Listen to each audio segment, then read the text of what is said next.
Hello, it's Thursday, March 17th, 2016, and as of this recording, I'm still depressed, but I'm not dead.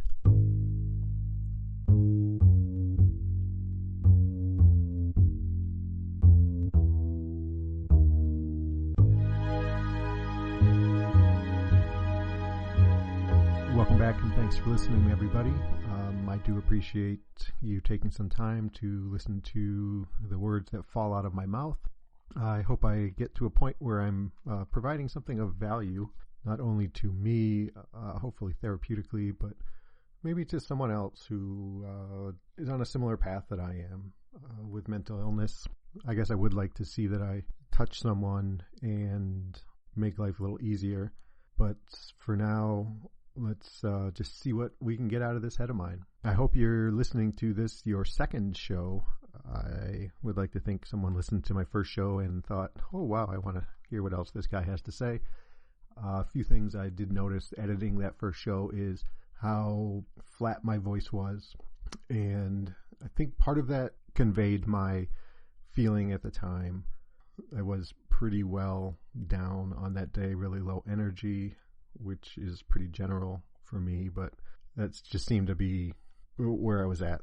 It's not my goal to sound like a 1960s TV mortician all the time.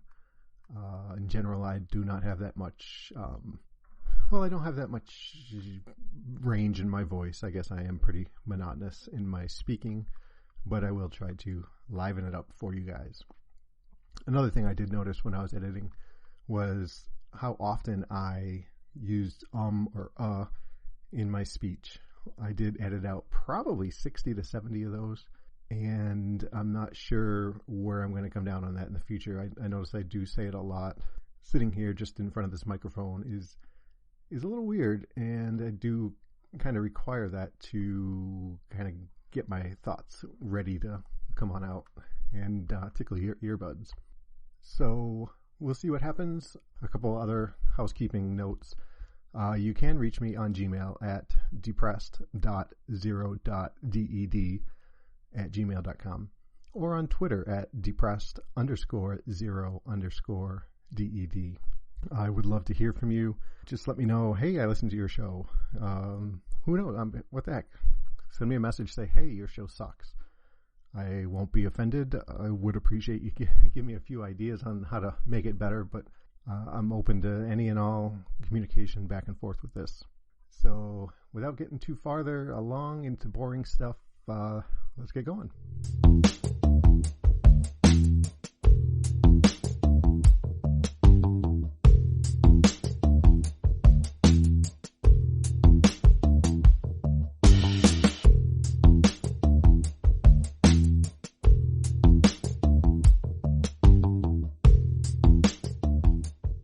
So I think I mentioned on the first show that I was getting ready to start into a partial hospitalization program here nearby.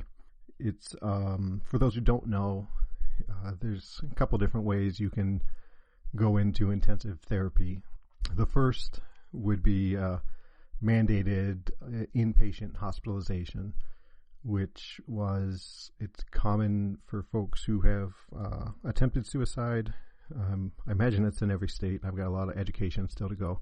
So when I had my attempt, I was hospitalized initially for the trauma, the ER. And then from there, I was put into what was commonly known as the psych ward. I was placed into a mental health facility. It was a wing of the same hospital that I was at. I was put there. It's against my will, but it kind of makes it sound like I've been enslaved to work the coal mines. But I was placed there. I could not leave. It was a locked environment, so I couldn't get out if I wanted to. I couldn't say, hey, I'm done, I want to leave.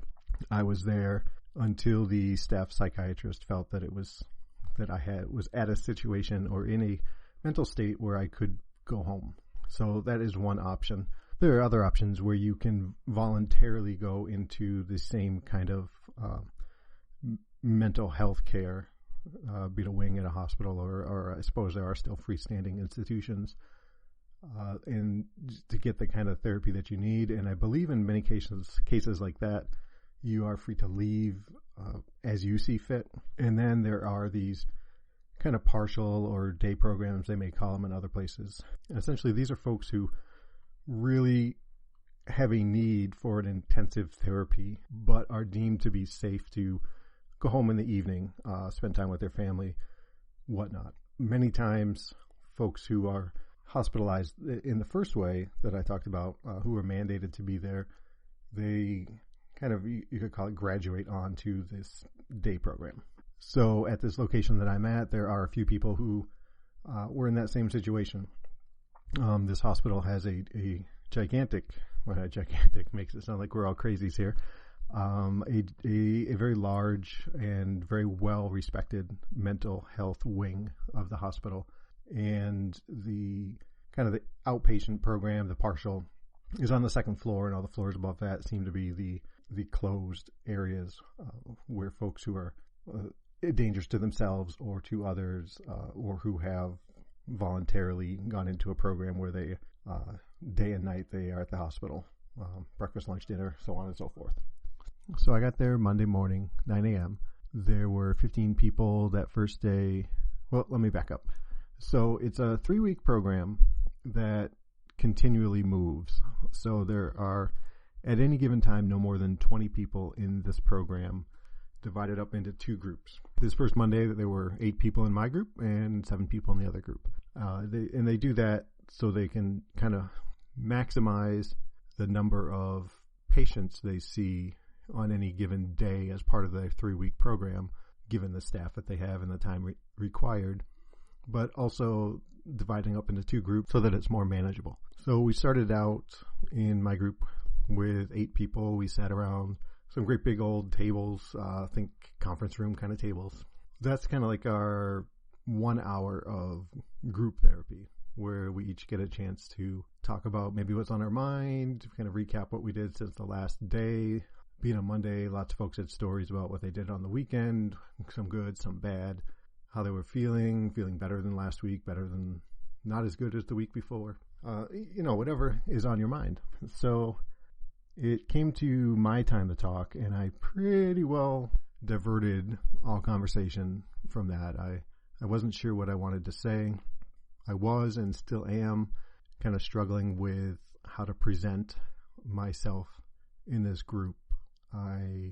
While I'm not a social butterfly or the king of the party, I do tend to put on a lighthearted, kind of joking persona. Pretty quick-witted, kind of, I guess I have a novel way of looking at things, which tends to surprise some people. My wife is always exclaiming, how did you get from there to there? How did you put those 2 things together?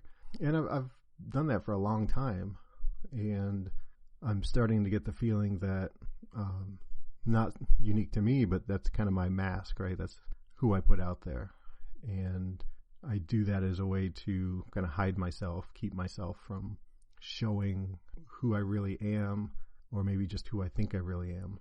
So I'm sitting there, and as I was driving in that morning, I made the decision that I wouldn't be that guy at this program. I wouldn't deflect. I wouldn't kind of use my wit and humor as a way to lighten moods or avoid my feelings, even though I don't know that I really have a firm grasp on what my feelings are at any given time. So first thing Monday morning, I wasn't really sure what to even say, and so I just kind of passed on that. I said a couple things, hey, I'm blah, blah, blah. So I said, yeah, I gave him my name, and I said what, I've been diagnosed with for maybe how long I think I've been dealing with depression, and that was about it. So the psychologist, who is the leader of our group, did ask me a couple questions, but true to my poor memory, avoidance, kind of belittling bad habits of mine, I couldn't tell you what they were. But we got through that. Got to hear a little bit from each person, get it, it kind of, so after that, so we take a 10-minute break and then we go back for 1 hour. And I may have my hours wrong here, but we did a deep breathing class.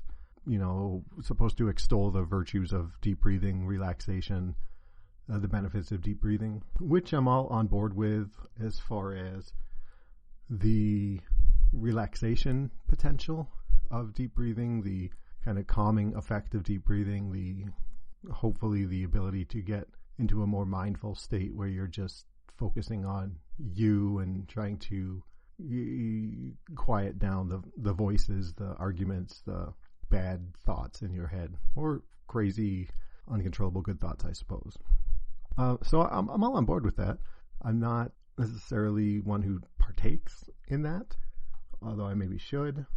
But the real takeaway, unfortunately, that I took from there was that the social worker who was leading that kind of got into some quackery, some woo, talking about deep breathing oxygenates your body better and microbes can't live in oxygen. So that's better for you, telling us that, or reading quotes from doctors supposedly who said that, if people would just learn to breathe properly, that would reduce 50 to 70% of doctor visits, which I guess without really saying it, he was basically saying it'll cure what ails you. And okay. Then we started, there was talk about ancient Chinese medicine and invoking, lines in the Bible and talking about our chi and our life, or body's energy, energy field and all that kind of crap, really. So I kind of was lost on that. But we got through that class, and then we took a 10-minute break, and then we kind of went on farther with the breathing.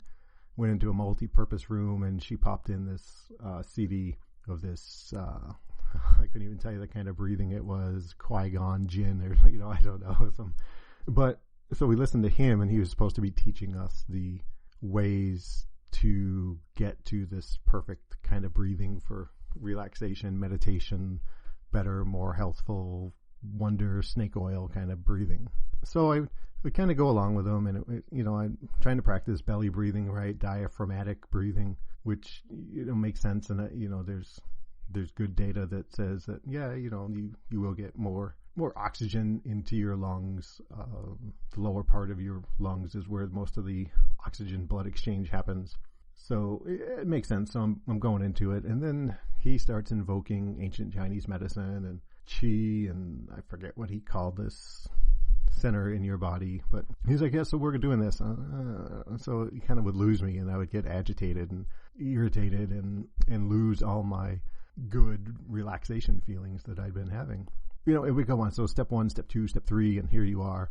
And we get to the point at the end where he's basically telling us to, and this is, pure Zen kind of garbage. I guess I shouldn't say it. I don't know, but it strikes me as such that we're supposed to get to a point where we're breathing naturally. We're breathing, we turn our breathing over to our body, right? So everybody should know that or at least understand that, you can breathe on your own or breathe autonomously, I guess is the word, where you kind of breathe without knowing it, right? So obviously when we sleep, if you're at work, you may be working at your desk for 20 minutes and then all of a sudden go over your breath. So your body will breathe for you. Or, excuse me, I don't like that phrasing. Your brain will breathe for you, which is you, I guess. So the brain automatically will breathe, function, make the lungs function. Or you can consciously take over that and breathe however you choose. So he was telling us that, hey, we're going to be at this point where our lungs will work subconsciously, but also at the same time telling us that we should be aware of it and focus on it. And I guess it could be a shortcoming of me, but I couldn't figure out how to turn my breathing back over to my subconscious while still consciously being aware of it. And then we got into arts and crafts, which is the occupational therapy, people working on crafts and whatnot. And that can be the kind of that stereotypical, you think of, really tussed up haired kind of Jack Nicholson, One Flew Over the Cuckoo's Nest, wearing what looked like pajamas, sitting at a table making a quilt or drawing on a picture on a board or something. that may be the image you have, but it's not like that. So there are people who come there and already are crafters of some kind, and they really enjoy that. And then there's folks like me who are not crafty, do not have hobbies. I am really far from artistic. I don't have those kind of fine motor skills that a lot of crafters may have or learn to have. So it took me a little bit. That first day, I just I balked, and I got a book on origami, and I did some origami. So I thought that would be fair enough. So, and then that day ended, we started watching a video on the voices, the light of depression, shine a light on depression, something, which essentially was, we sat for about 50 minutes and watched a video about different people who have depression and how they got to how they came to their diagnosis, maybe what caused it. I was happy at one point that there was a gentleman in that video who came to his depression without necessarily a reason, right?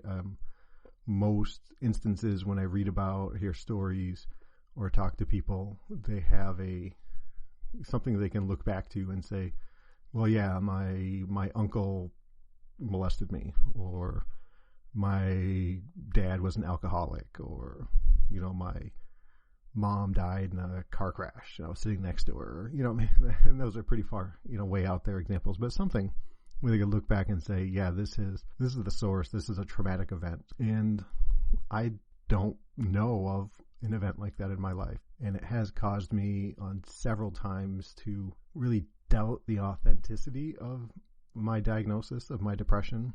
I feel like a fraud sometimes, in that I go to DBSA meetings, Depression Bipolar Support Alliance, and there's folks in there and who have PTSD, and hearing their stories, they have sometimes horrific origins to their mental health problems. And my turn comes to talk, and I'm like, hey, I don't know. I'm just depressed. I want to kill myself. And it feels unauthentic, and almost at times makes me almost ashamed of it, ashamed of my depression, and not in the way that, we have stigma about depression or mental illness, but I feel I'm embarrassed to tell other folks who have a mental illness about my mental illness, because I don't feel like my reasons or the causes of my depression are as valid as theirs. And that can be very difficult sometimes. So I digress there. So we watched this video, and there was that one gentleman in there. So it was kind of heartening. Like, great, okay, this is cool. There's someone else, there's a story like mine. And that was the end of the day. And I'll be honest, I left that day feeling like I had wasted 6 hours of insurance billing. I wasn't sold on the thing. But I guess I was, we'll say I was wise enough to decide, yeah, well, it's just one day. It's foolish to kind of grade a 3-week program, especially a 3-week mental health program on the first day. I left, I did my usual binge eating of, cookies and snacky cakes and maple covered cinnamon rolls. Boy, those are good. Went back the next day, things were a little better. Went back the next day, things were a little better. Went today, and I feel like it feels more comfortable. It feels like I'm going to be able to make progress here. At the same time, I'm now at a point where, my 4th day, and people in the group are not insisting, but have asked me enough times to eat lunch with them that I'm put in a social situation with them. And I'm not wired right now for that. I don't do small talk. I don't do getting to know people that way. It's very, very difficult for me, and I don't like it. I guess it's scary for me, or just it's out of the ordinary for me, so I struggle with it. But I went to lunch with folks and pretty well just kind of disappeared in the conversation by giving a couple kind of answers and then became a wallflower of sorts, which I had mixed feelings at the end of that. I kind of didn't, I guess I didn't want it to be that way, but, folks ask me, hey, how many kids do you have? Do you have pets? Do you have this? Do you have that? And then kind of answering it, and then, oh, yeah, I had, my sister-in-law has 4 daughters. And I'm like, great. I'm sorry, I don't have interest in that. I have interest in you and getting better and getting well, but start telling me about the mundane and you just lose me. And I know that's on me and not on you, but so difficult.